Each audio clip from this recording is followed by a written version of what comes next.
This was the scene in Dublin's Merrion Square this afternoon as an estimated 300 to 400 young people took part in the Fridays for Future climate strike.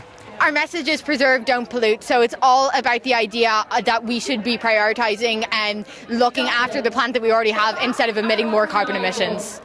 It was part of the 10th round of worldwide student climate protests inspired by Swedish climate activist Greta Thunberg, demanding that politicians and others in leadership positions take far stronger and more urgent action to limit greenhouse gas emissions and tackle climate change. We had a speaker talking about the 1 billion climate migrants that are expected in the future, and the fact that the climate crisis will have an impact on people's human rights. It will force people to move. It will uproot our lives unless we take action now.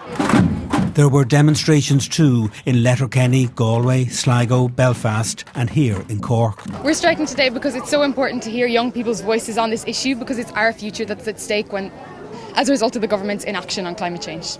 And these demands for more urgent climate action were strongly underscored by nature itself today, when officials in Australia confirmed that the Great Barrier Reef, the world's largest coral reef system, is suffering a mass bleaching event for the 4th time since 2016.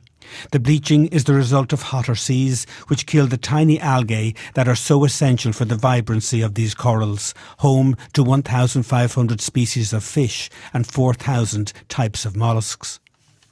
And against that background, this was the message from the students in Dublin today. Make sure you're not only keeping an eye on it, but you're actively participating in the solution. So come along to our protests and we are welcome here.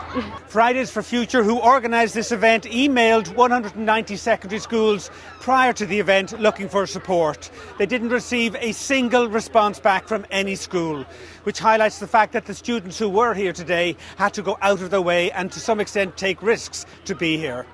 George Lee, RTE News.